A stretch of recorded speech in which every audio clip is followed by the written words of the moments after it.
मुख्यमंत्री साहेबांनी मला सांगितलं काळजी करायची नाही, या विषयामध्ये जे कुणी आरोपी असतील, जे सीडीआर मध्ये ज्यांचे नाव असतील त्यांच्यावरती कारवाई होणार आहे आणि जे कुणी गुन्हेगार आहेत ते समोर आणले तोपर्यंत धनंजय मुंडे साहेबांना राजीनामा द्यायला लावा आणि 3-4 महिन्यानंतर हे झाल्यानंतर परत शपथ घ्या, ही आमची मागणी सुरुवातीपासून आहे. करण्यासाठी किंवा चौकशी थांबवण्यासाठी, केस दाखल न होण्यासाठी कधी किती वाजता फोन आलेत हे सुद्धा प्रशासनाकडे आहे.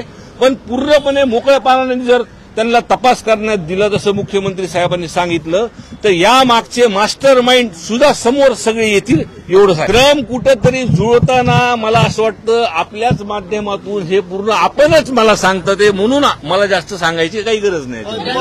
सीएम साहेबाला ही मागणी केली की त्यांना ही केस अंडर ट्रायल तुम्ही चालवा आणि दुसरा विषय जो 302 मध्ये कट कारस्थान म्हणून जे गुन्हे असतील, जे मोबाईलचे सीडीआर असतील हे तपासून आपण त्यांच्यावर कारवाई करा. एवढं बोलल्यानंतर मुख्यमंत्री साहेबांनी मला सांगितलं काळजी करायची नाही, या विषयामध्ये जे कुणी आरोपी असतील, जे सीडीआर मध्ये ज्यांचे नाव असतील त्यांच्यावरती कारवाई होणार आहे.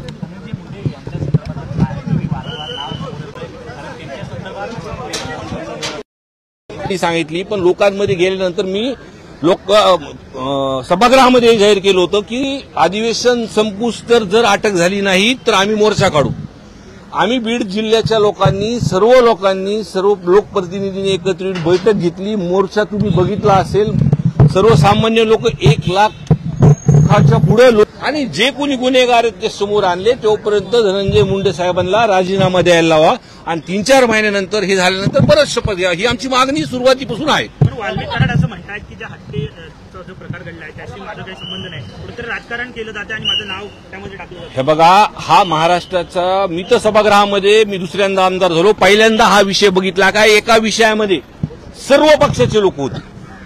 म्हणजे भाजपचे सुद्धा आमदार अभिमन्यू पवार, सुरेश अण्णा धस, प्रकाशदादा सोळुंके, विजय पंडित, हे सर्व, नमिताताई मुंदडा, हे सर्व अशा खूप आमदार, हे सर्व पक्षाचे. आणि पहिल्यांदा सभागृहामध्ये एक माणुसकीच्या नात्याने संतोष अण्णा देशमुख यांना न्याय भेटण्यासाठी सर्व एकत्र आले.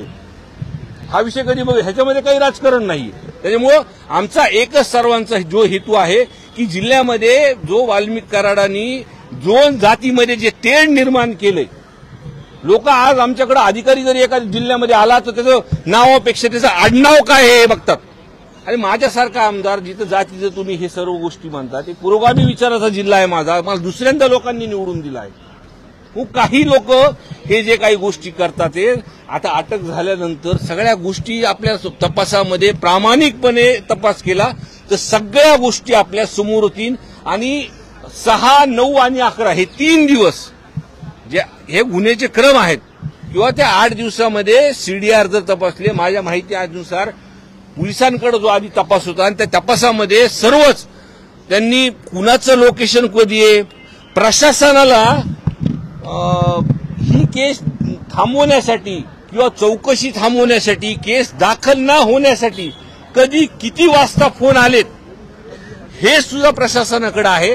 पण पूर्णपणे मोकळेपणाने जर त्यांना तपास करण्यात दिला जसं मुख्यमंत्री साहेबांनी सांगितलं तर या मागचे मास्टर माइंड सुद्धा समोर सगळे येतील एवढंच आहे. काल धनंजय मुंडे यांनी मुख्यमंत्र्यांची भेट घेतली, त्यानंतर वाल्मिक कराड सीआयडी समोर सरेंडर झालेले आहेत. क्रम कुठेतरी जुळताना मला असं वाटतं आपल्याच माध्यमातून हे पूर्ण आपणच मला सांगतं ते, म्हणून मला जास्त सांगायची काही गरज नाही. आज आपने मुख्यमंत्री से मुलाकात राजीनामा द्यावा का? त्यांनी बघा, त्यांनी नैतिकता राखून जे 28 तारखेला सर्व जातीपातीचे लोक जे बीड जिल्ह्यामध्ये जो मोर्चा झाला, आपल्या सर्व इलेक्ट्रॉनिक मीडियाने तो कव्हर केला, कुणालाही गाडी न देता तिथं लोक स्वतःहून आले की हे कुठेतरी थांबलं पाहिजे.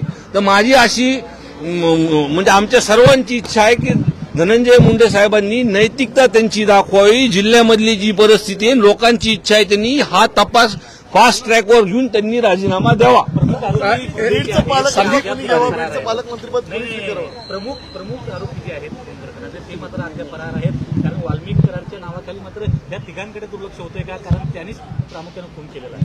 हे बघा, हा जो ज्या पद्धतीने आता तपास चालू आहे, आज अटक झालेली आहे आणि काही गुन्हेगार सुद्धा फरार. मला तर असं अनावर आलं तर खरं आहे खोटं मला माहित नाही, पण जे काही प्रकार हा घडला, 2 मोबाईल त्यांचे सापडलेले आहेत. या 2 मोबाईलमध्ये सगळे सीडीआर हे आहे आणि ते सर्व घटनाक्रमचे व्हिडिओ सुद्धा आहेत.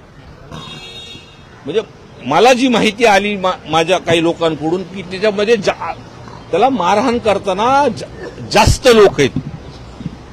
काही गोष्टी तपास जसा चालू आहे, काय चालू आहे, काही गोष्टी आता पुढे येतीलच लोक आपल्याला. संदीप जी हिंदी में आज मुख्यमंत्री से आपने मुलाकात की है वाल्मीकि करार को लेकर के, क्या है मामला और खास करके ऐसे में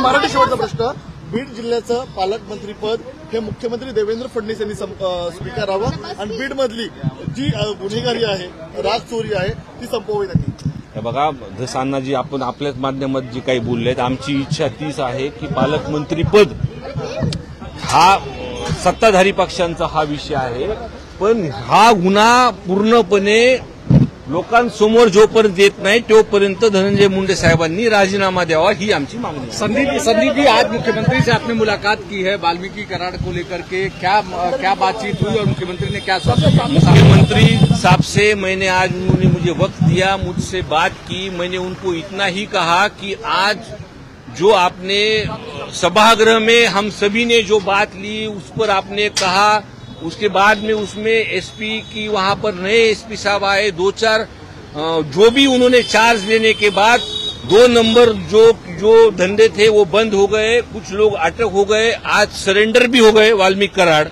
तो अभी तपास में गति है, पर मैंने उनको ये भी कहा कि ये जो वाल्मीकि करार है, ये जो केस है, ये अंडर ट्रायल चलनी चाहिए और ये खंडनी के गुने में ही आज सरेंडर हुआ है.